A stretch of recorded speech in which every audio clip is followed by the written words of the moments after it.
Hello everyone and welcome back. This is Dom and this is another episode of Dom the Villager.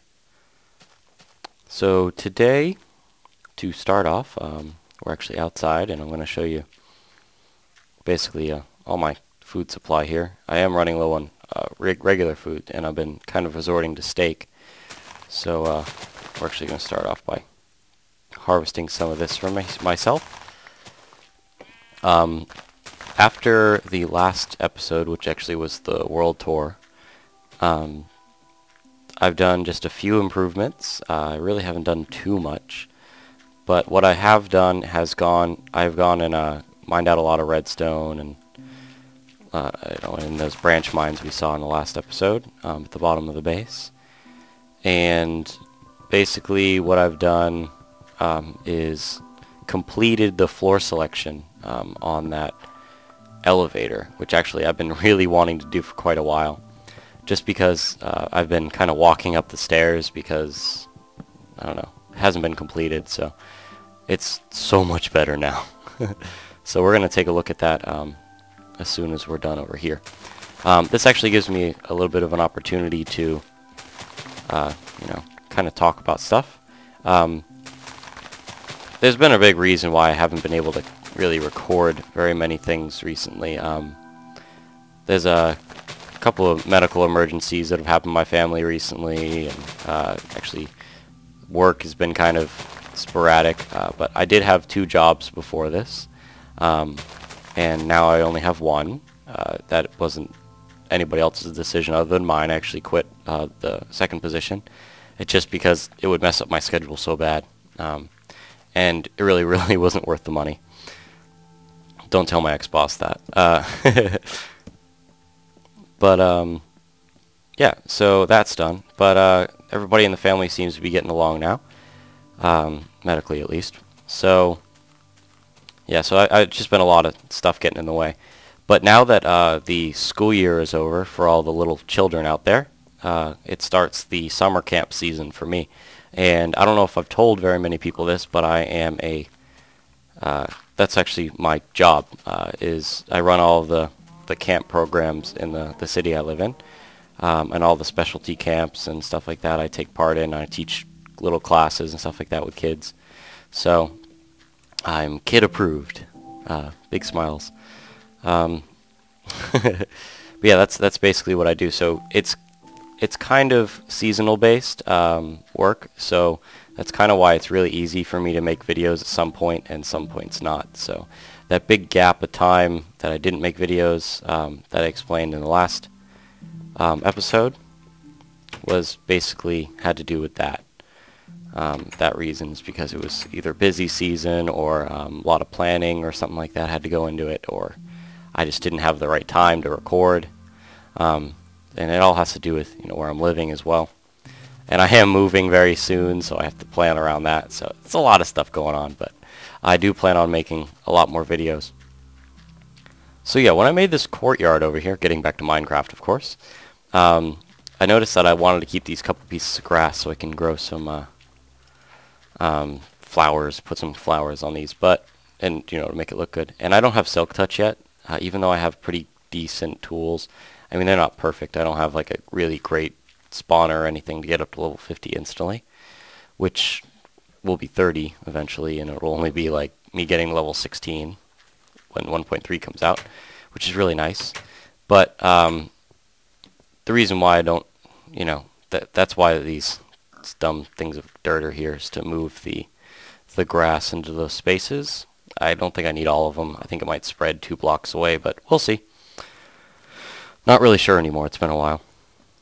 Okay, so let's go inside and check it out. I do need some bricks, and I think they're downstairs. But I was working on, like I said, this elevator. It still stops here. I haven't messed with the actual function up to at this floor yet, but the floor selection does work. The only thing that's missing are all the signs to tell us where we're going, but they all do work. And I really came up with a cool idea, and it's actually in my flat test world, that whenever you are on a floor and you select, for example, I'm on the bottom floor right now, so all of these buttons will push me up, will put me up. So I want to go to this floor, which eventually this sign will say storage, so I'll hit that and we'll go to the storage floor. And I'm sorry if this is loud. I think I kind of adjusted the sound out, and here we are at the storage floor. But if we were, for example, up here and there was one below us, this sign above this button, because if we hit this button, it won't bring us up, up to a floor. It'll actually bring us, say, down to a floor. So this is just to remind us that where we are in relation to the other ones. So what's going to happen is if we need to go down instead of up, when we hit this button, I'm going to have two lamps right here and right here, on either side. So they'll be stacked up against each other, and there will be note blocks that sound. So these lamps will turn on, and there'll be a note block. So it'll be reminding us, hey, wait a minute, we need to go down. And that sign will probably say mine, of course. I want to get some bricks to work on some of this stuff. This is really fun at this specific point in time, whenever you have only skeletons and creepers in there. I know should have been designed a little bit better, but if they can see you, sometimes they shoot and kill the creepers, and I think I have a few music discs just from that. I'm not sure if it's this world or it was another one that I had a similar design in. It's been a while since I've really worried about how many discs I had. But since whenever the new patch comes out, this crafting station right here, actually I'm going to rip out this floor and make it all wood to make it all match. This crafting station right here, this enchanting station, will only need 15 bookshelves. To my knowledge so far, don't know exactly. So just this bottom row will be sufficient enough to get us to level 30, a 30 enchantment. So I don't even need this central set here. So what I'm going to do is probably rip it out, or I don't know, maybe I'll just do it just for fun, is keep all the bookshelves back in there. We'll have to see, what I feel like doing. Because, I don't know, I think walking in here with a too high ceiling is not very good if I only need the 15 bookshelves. I don't know, we'll see. So let's go get some bricks, and we'll kind of touch up some stuff. I love these. This whole smelter room. I have every single one of these now has like 64 coal in it. Not this side, because I really don't use this side as much yet. Nothing's stored on that side. It's kind of secondary right now. I still have to finish this off. Putting all the redstone in is going to be the problem. Not problem, but the next step. And I think that's the only next step. So you can kind of get a feel on how it works when I hit this button. The button activates this behind it, sends a signal also whenever I get it set up to a piston, which is already set in here, I think. Not sure exactly. Let's take a look. Nope, it's not. Of course. And that piston will extend up, giving the cart a backstop, and it will go down the track. And there's actually, let's go ahead and take a look back there. I should do it downstairs. Actually, I'm going to do it all downstairs, just to make it better for you guys. Better experience. Good. Only one stack. That's all we basically need of these bricks. I went on a brick hunt like almost immediately whenever I started this world. I didn't know what I wanted to make anything out of, material-wise or anything. So that's kind of what my plan was, to make things out of just normal brick. Oh, I should put stuff away. Good, I got all these back. Very disorganized right now. My inventory, at least. Tends to get that way when I'm recording, because I'm not paying attention to what I'm picking up or anything. Oh, I didn't plant anything outside. Dang. We're going to have to go... I'll do that off camera. Replant all those plants. That was very dumb of me. Oh boy. So, two things that we're going to go hit is this setup over here, which we're going to show the completed version, which is downstairs, and we're going to take a look at behind here. and how all this works. This floor right here actually has every single element in it that all the floors will have. And that is basically one of these control sections. Still not complete yet because I still have to have a repeater facing this direction to say, hey, go downstairs with those two lamps, which this repeater will be hidden by this wall. The reason why I chose this kind of wiring, I kind of invented it on the fly. I don't know if anybody's done anything like this before, so not really sure. But the reason why I did it is to make it more expandable, because I made a version of it on the server, on the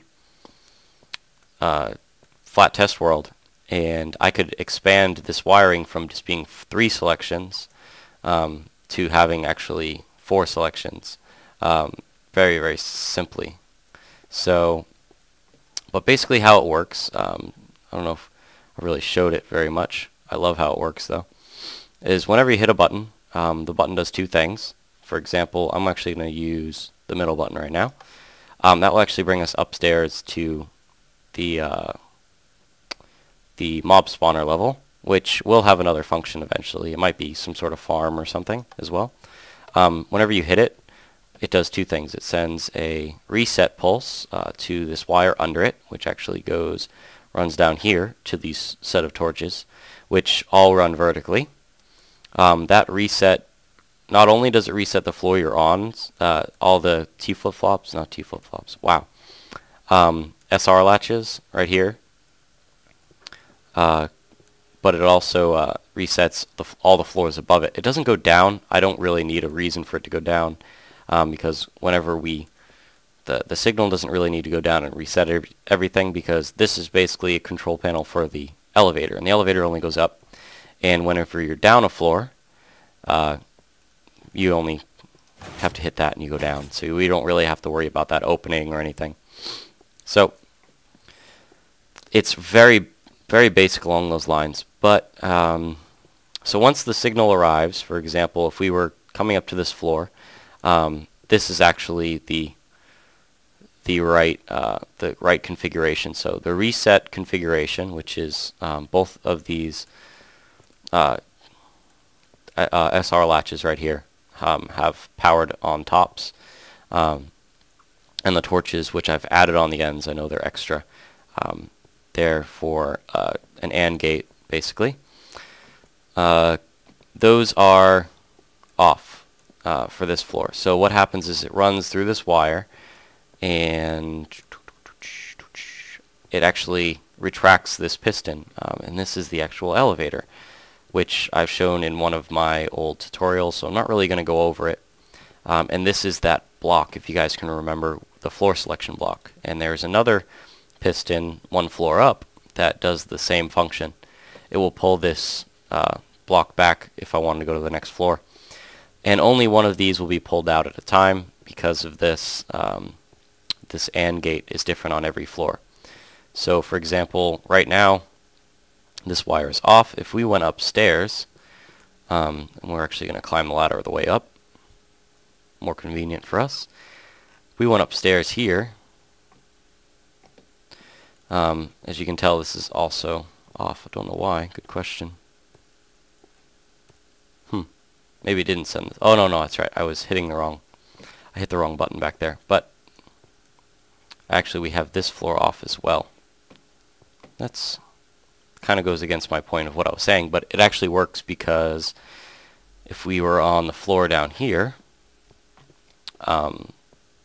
we would still be able to go up. The signal will still be able to go. But if, for example, we didn't touch any buttons when we went downstairs and we just went in the elevator, we would stop at this floor, and we didn't touch any buttons again, we would stop at the next floor if we hit this button and went up. But it all resets every single time. Every single floor will reset if you hit any of these buttons on a lower floor. So at the bottom, we hit any of these buttons, every single floor will reset and then set to what you selected. So that all has to do with because we're not sending any signal downstairs. We're only going up just to save redstone and for the purpose that we really don't need it. I'm not really going to explain how all this works. It's really kind of dumb. I kind of rigged it. It's kind of, what it does is it sends a serial signal. So for example, we hit this button right here. It sends a serial blank signal. I guess I am going to explain it. To these two torches. These two torches up on the next floor or whatever. That serial blank will actually reset. So both of these torches go off. Both of these torches will go on, resetting both of these SR latches off.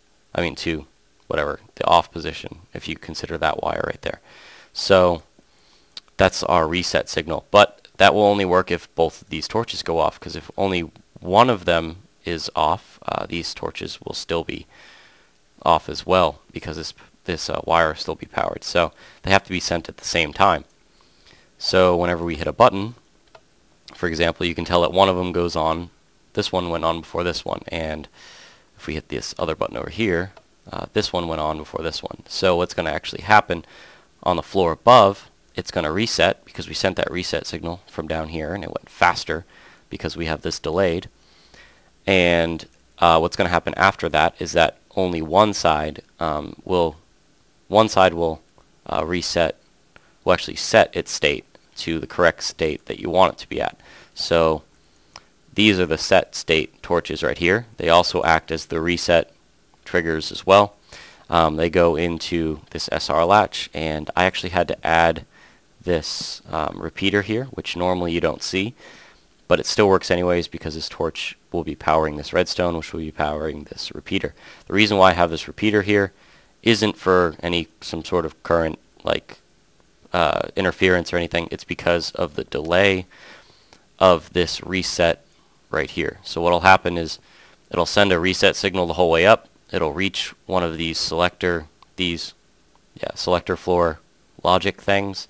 It will reset and set at the same time, or one tick off, and it will blink this wire over here and potentially mess with the piston over here. Because if you send a half torch or one torch delay signal just on off to a piston, a sticky piston, it might extend and retract but leave that block over there without retracting it back and pulling it back. So I had to add that piston in.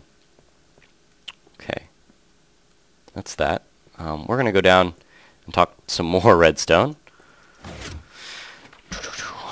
I know this game is the best part is redstone, so that's kind of why I do it. It's the only thing that really kept me into it as good as it did. So this is the part that we already have set up, basically. All these tracks, I think we have all these torches upstairs, not sure. But other than that, this is kind of easy to see setup just from the top. But whenever you look at it from the sides, over here, this is also in my test world, which I should definitely release now that I keep on doing most of this stuff. Showing off all these things that are really only apparent in my test world.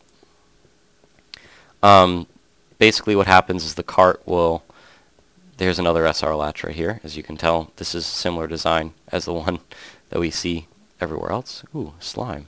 I didn't know there was a slime chunk over here. What happens is the cart will either reset this switch or set it, which I consider this the set wire on the specific setup. So this right here, this detector rail will actually send a signal and set this SR latch, and there's another detector rail on top will actually just power the top redstone on the SR latch, so it will reset it. And then there's this, and that actually controls only one thing basically. That controls which way this track is turned. So basically it will know if there's a cart already in that station. So if one was to come from upstairs, it will know, don't go that way because there's already a cart there. Don't go that way because there's a cart there. This one is missing a cart apparently. So we're going to go this way. And as you can tell, there's no cart there. To my knowledge, I don't even know where it is. It might be upstairs. But, so what we're going to do with that, that's done. But now you have to worry about when they leave, when all the carts leave. And they can, the reason why I loved this project was that the easy way to do this is to send them all out in a specific order. So you want to start with, I think this side over here, and send it out, and it will reset this to this position so that whenever you send this card out, it will go outwards instead of taking this turn and coming back here. So what you do is you want to start from that direction and go that way to send the carts out. But the beauty of this whole contraption back here, all this redstone back here, is that it allows us to send the carts upstairs or downstairs, whenever we build it upstairs. It allows us to send this cart in any order, any cart in any order. And that's the best part of this, is what it does is it temporarily resets this. Ooh, I think I'm stuck. I am stuck. I gotta get some ender pearls or something to make sure that I don't get stuck all the time. What it'll do is it'll temporarily turn this railing here to the outwards position. So for example, we wanted to send this cart, which apparently we already did. It will permanently turn this one, which it has from the latch under it, and then it will temporarily turn these ones in perfectly timed intervals, just so that it can leave, and then we'll switch them all back so that another cart can come in and choose the right path, which one to go down. So it's really nice, so you can only send one cart at a time. You know, send one up, use that one, send it back down. It will find its right place to be. It's really nice.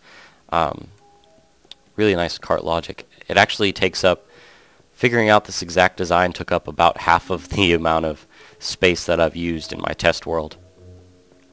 So yeah, that's a lot of the stuff I've been doing, and it's mostly redstone based, and I know for some of the viewers out there it's not the best thing to be talking about, but it's my favorite part of the game, so I tend to spend the most time on it. So I do apologize ahead of time. I don't know why I changed those blocks out. But I do like this look. Getting back to aesthetics, I do like the look of the brick with the stone brick. I don't know why. I think it looks really nice though. I don't know if that does anything, if it will mess with any logic if we just keep hitting these. Actually, it probably shouldn't, because it'll just keep on sending the reset signal over and over again. And then I'm going to go just to the storage room. So this should be storage. And let's go upstairs. I love this elevator. Yes, it works. And I'm going to get the easy elevator thing set up so that these two blocks extend so that I can't go down the stairs or get stuck anywhere. So whenever we choose a floor, for example, we want to go up one level, I would just come in here, hit this backstop, not worried about having to go too far, hit this button, and we would be off, instead of having to adjust myself correctly and everything. So it's going to be really nice, and there will be a button here. I just haven't wired it yet. So yeah, I think this episode's getting a little bit long. I'm actually going to stop here and see how everything's been progressing, and I'll come back. Okay, everyone, we're back. I'm like, what, 25 minutes into this already, something like that. So we're going to end this on a note of planning out this storage room. This really wasn't very planned to begin with. I really just planned these entryways, made sure that they were all 5, apart, and those kinds of things. And then I just kind of went with the flow of what I did downstairs and all that stuff, and designed these rooms. I do plan on bringing this up to be similar to the height of the mine. These are very efficient, aren't they? And occasionally I'll get squid, as you can tell, which is really cool, because I don't have to worry about black dye. But let's go over the plan of this. I have to get this piston set up, these pistons as well. I have pistons on the other side that push all the items towards me. I do need to work on these a little bit, but the plan of this is to inset all the chests by one into the wall, so that there's this gap. And I have 2 plans. I'm not sure which one I'm going to do yet, but basically the thought of it wasn't for cool looks or anything. It was actually for safety, because the first time I started storing things in this room, I had a problem with creepers just randomly showing up or spawning. One of the reasons why I actually changed all the floors everywhere into half slabs is because, here's this piston. I changed all the floors to half slabs. I don't know if you've noticed really, but these are all half slabs. The reason why I did it is so nothing can spawn on this ground, and also it really does a really cool look with the stair kind of curb almost looks like. And it kind of goes with the ceiling as well, the kind of sloped effect.